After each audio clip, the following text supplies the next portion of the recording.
10-year-old Martin's habit of disobeying his mother lands him in big trouble when he gets lost on a school trip.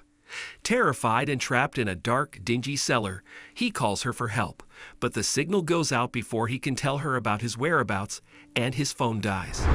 Before we continue, please take some time to subscribe to Dailydose, like and share this video with your friends. Martin, oh, you gotta hurry up. The bus is here.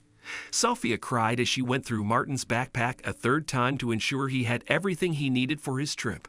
Her son's school was taking all the students to a museum 30 miles away from their city, and Sophia was freaking out.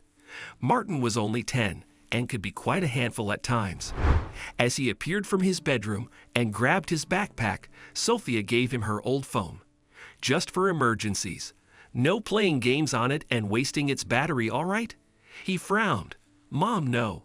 This looks so old. I don't want to take it. Well then, no trips from next time? Is that what you want? Martin sighed as he stuffed the phone in his backpack. Whatever. I hate you for this. Oh, now, hurry up. As Martin boarded the school bus and took a window seat, Sophia waved him goodbye. It barely works, he mouthed as he lifted the phone. Oh, you're gonna be awk. Sophia mouthed back. No trembling, Mrs. Wooten. Please be a good boy. Sophia stood there for a while as she watched the bus disappear down the street. The place where Martin's school was taking him was going to be very cold. Sophia had handed him a thermos flask of soup and an extra box of sandwiches to share with his friends. She had also made Martin wear a thick sweater, despite his protests. Sophia had done everything she could to ensure her son enjoyed the trip and was home safe and sound. But fate had other plans. The museum was boring and stupid, if you asked Martin. He couldn't understand why all the older people there were so preoccupied with admiring the sculptures, fabric art, antiquities, and vintage objects. His school could have taken them on a picnic instead. Martin knew he was probably the only one sick of their tour guide, Mrs. Wooten, telling them about the old and ugly things displayed in glass cases. All the other children seemed very interested in them. Martin could think of 100 more exciting things to do than a museum tour. Unfortunately for him, it would be 3 hours before the stupid tour ended. As they came out of the building, the weather had turned cruel. Frigid gusts howled like wild beasts through the trees. The heavy snowstorm had finally arrived. Kids, we need to walk up to the nearest bus stop because we can't call the bus here. Okay.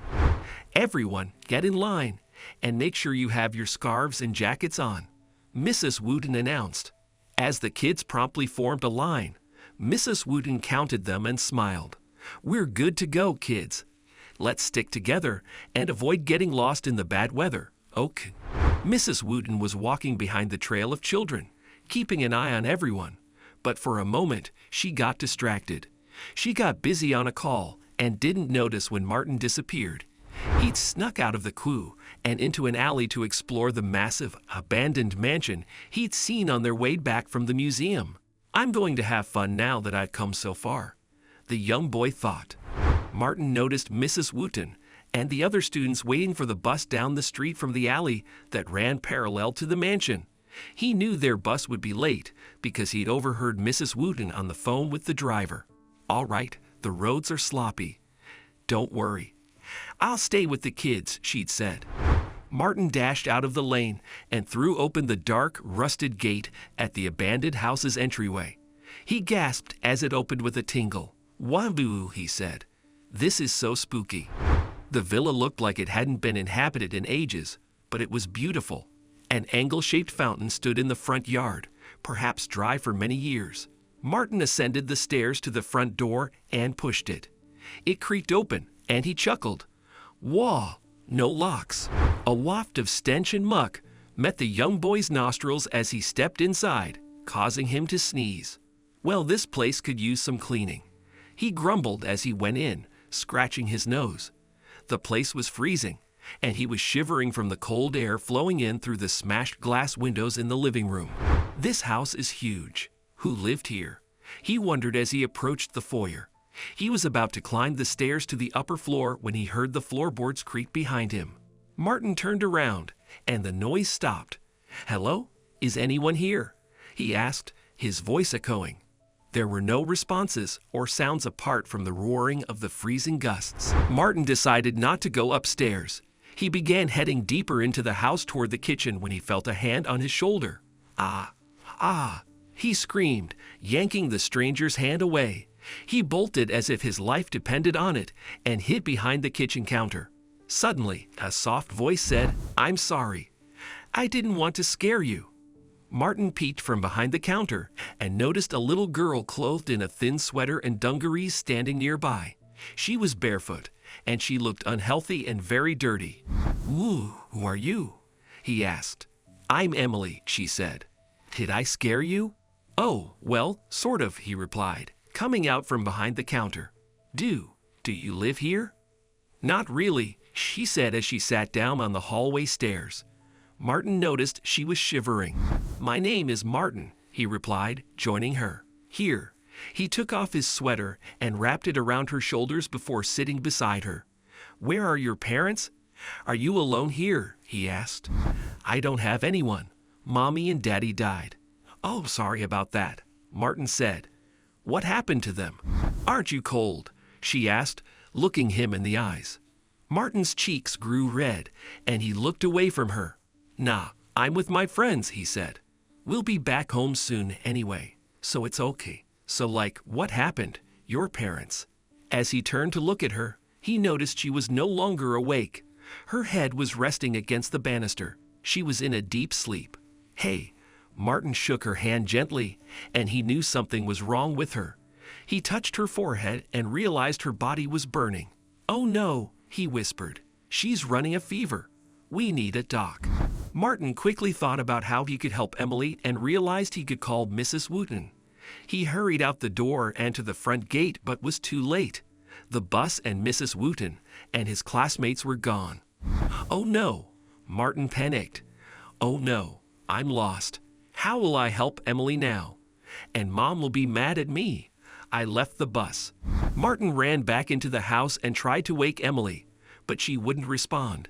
He couldn't leave her on the stairs because the place was getting colder due to the winds pouring in through the broken windows, and she'd only get sicker. So Martin did his calculations. He tried to carry Emily in his arms, but he couldn't lift her and had to give up. "Oh, please, I can't do this." He was not strong enough to carry her upstairs.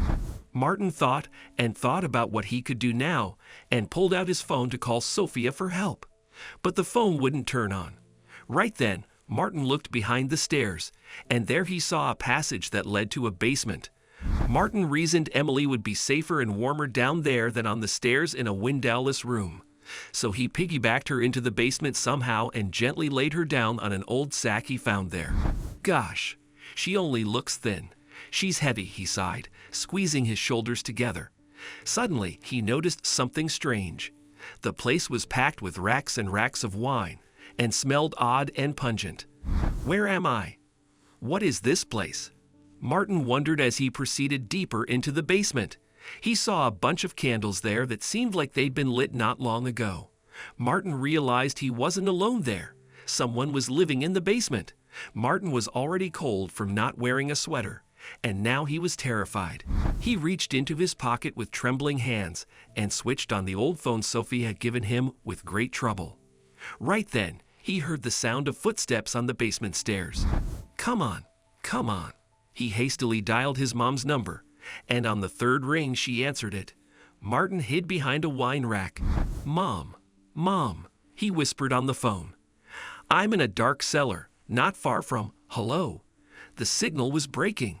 "Hello, Martin?" asked Sophia. "What's going on?" "What the hell?"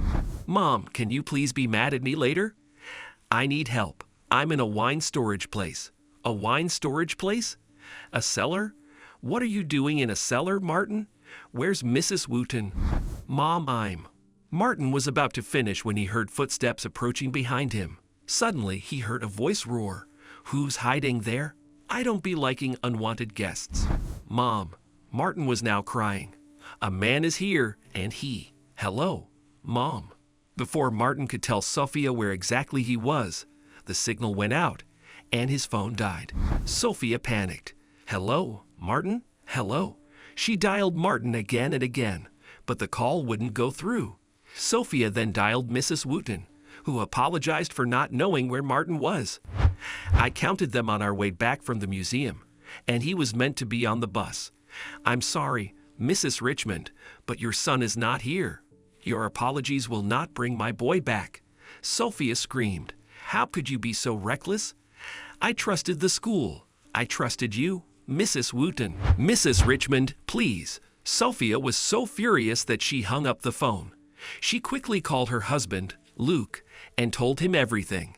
He left work right away and told her not to worry. He had police friends, so he immediately notified them and requested that Martin's phone be tracked.